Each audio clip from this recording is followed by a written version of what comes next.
الشیطان الرجیم بسم الله الرحمن الرحیم.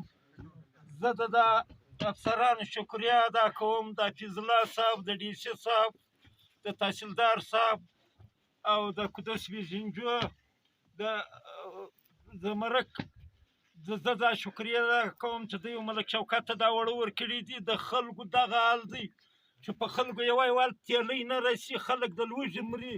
دوی دې مهرباني وکړي دا کوټه دې ورغټه کړي، دا مهرباني دې وکړي. موږ د دوی کور د شکریه ادا کوو. موږ دلته ډېر مجبور یو، ډېر دربدر یو، ډېر ټکور ټکور مسکینان خلک دي. زه دی کړی یم چې شپه ورځ یې دغه حال راباندې جوړ کړی دی په دغه واوره کې چې واوره دربډۍ لوړه ده راباندې اوري.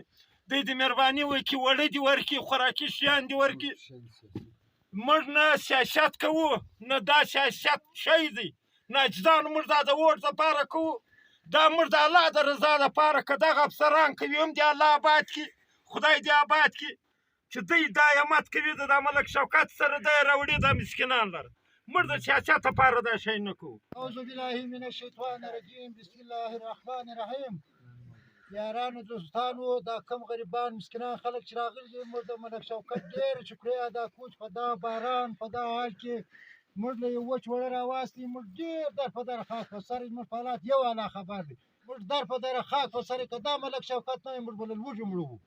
اخره دعوانا زه دا ټیم د جلکت سره راغلی یم د ملک شوکت کلي له هغه مشران یې کور ودان زموږ د علاقې دپاره غمخواري خوري. نو حکومت یې دا مهرباني وکړي و دوی ته دا شی په لاس ورکوي، دوی یې دا مسکینانو ته ورسوي. دا دې ته یې وینئ ازیر وسلام.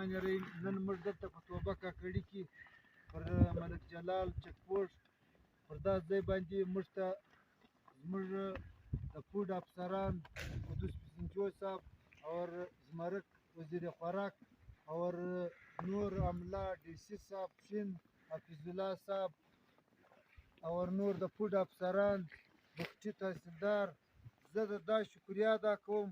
موږ هلته په بغارې وو چې وایي زموږ یوه علاقه توبه کاکړي ته موږ ته دا د وړو کوټه لږ رازیاته کړي. زموږ خلک ډېر دي، غریبان ډېر دي، په وچو وړو پورې موږ حیران یو.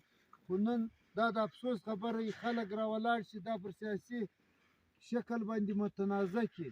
موږ نه پر دا سیاست کوو، نو زموږ سیاست نیت دی دا ګرده زموږ د علاقې دا غریبان خلک به دا مجبوري کړي په دا واوره کې چې واوره پر بډۍ بالا ده، پر دا دغه به لوړه ده، په دا کې دا راغلي دي د مجبورۍ په تحت موږ راغلي. موږ اپیل کوو ګورمنټ ته، ډي سی صاحب ته کوو، حفیظ الله صاحب ته کوو، انجینیر زمرک ته کوو چې د زموږ د ولس سره باید چې دوی موږ ته په لس ورځې کې موږ ته یو ګاډۍ دغه وړه راکړي، 500 تیلۍ کم از کم موږ ته راکړي.